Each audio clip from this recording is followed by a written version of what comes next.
Hey, it's William Drumming from London Art, and you're watching 1000 Tips of Nomad Sculpt. And yeah, let's get started. I'm pretty excited about this. And as the saying goes, why the long face? Okay.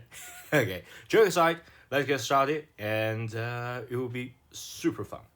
Okay, let's just hide everything and just that, I'll just adjust the auto save so we'll automatically pump it up.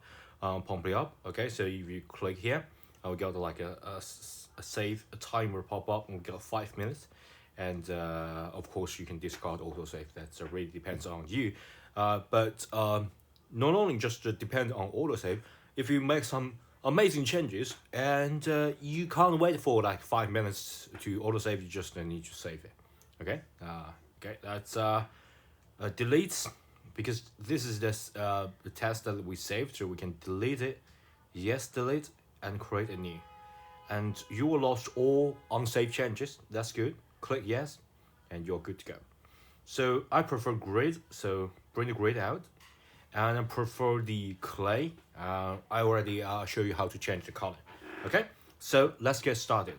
And before we actually go into the sculpting, let me quickly show you how to validate things and how to make the rough changes before you actually sculpt and make fine-tune changes. Okay, so first let's just delete this, and I prefer like do it from really scratch. So I'm going to add this, and this time I'm going to add a box or cylinder. Let's add a cylinder. Okay, so if you just add a cylinder, you can see if you like click here. This is like a toolbox. You can see a lot of icon is grayed out, which means that you can't choose it, you can't use it. You can only choose like transform, gizmo, measure, tube, lathe, insert, something like that. Select, of course, and view. And of course, you need to validate it in order to actually do this. Why we need to validate? I believe that's because of uh, the um, uh, the algorithm or the workflow behind this software. I don't know whether you guys to try Blender or not. It's amazing open source software on computer. Hopefully, it can like migrate to pad. But that's a totally different story. But if you're familiar to Blender, this is like a when you actually shift an A to add things in Blender, you are going through a like a one shot adjustment setting period where you can like got like some tool that you can adjust that, and after that, once you apply that, then you can like edit it or sculpt it later without using all that algorithm. That's because that's how the modern the modeling thing works. Okay, so you have to follow these steps. I believe this due to the software algorithm. So you need to start with some default shape, and some algorithm will handle the default shape. But as things got much more complex, you need to say fine tuning there, drag there, flatten that places. So things can get pretty complex pretty quickly, so the computer can't handle that every scenario. So it will just you validate it, and then it's all down to you. So that's what I at least my experience tells me about this. So yeah, before we actually validate, so it's this video is all about like pre-validate what you can do. Okay, so for example, you got like the cylinder here, and we got like a lot of points, so you can click and drag this point. So for example, if you want get like a bottle, you can do that. Right now, this part is a sort of a like abstract part of the view, so you can click it, so you can tag that to the right side, switch that to the right side, so you don't need to worry about that. And then there are some points where you can adjust. Okay, so you've got the center point, you can got like a really thin sort of thing. You can even make it calm, and of course you can just drag the other parts, like this part or this part, just to make it like maybe hair, something like that, or maybe something like this. It doesn't really matter. Just a way of adjustment. Of course, you can drag it here and make it like a longer. Okay, so I'm going to zoom it out a little bit and rotate a little bit and click it here, and you can make it like a fairly long and fairly sharp. So if it's the like a really sharp material that you're aiming, you can just make it pretty sharp like this. Okay, and yeah, and of course if you look at here, it's all be composed of vertices, lines and faces. Okay, so if you look at here, we got a lot of faces, and if you like knots, yeah, auto save. I'm going to save this as a like test project 2. Okay, and we can okay, so yeah, that's the auto saving option. Okay, so if you look at here, sometimes you can see it, sometimes you can't see it. Especially if you got like a really complex things, you can switch the wire so you can see the vertices, the lines, and the faces with ease. Okay, and I prefer to do that when I actually added something. But when I enter the sculpt mode, I personally just switch it off just to make things a little bit smoother. And talking about how to make things smooth, so if you look at here, you got like a really sharp turn, even though you got like a lot of edges and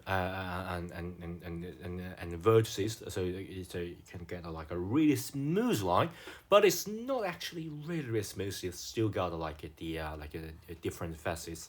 So what I'm going to do is to make it smooth by changing the shading.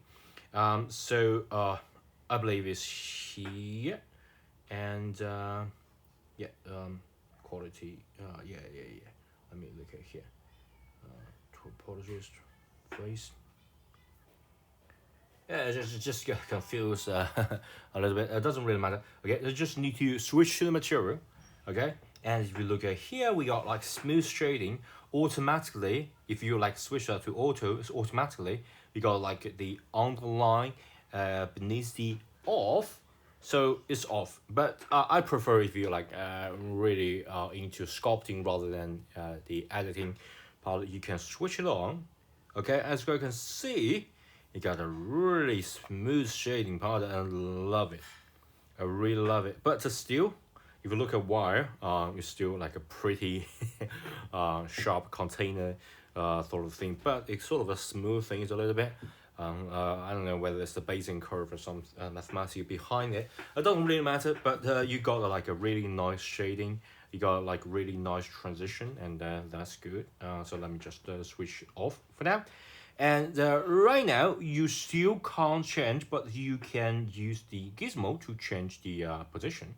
Okay, so if you switch on the gizmo, and you can just turn it down a little bit, you can see the gizmo like this. And this is really powerful.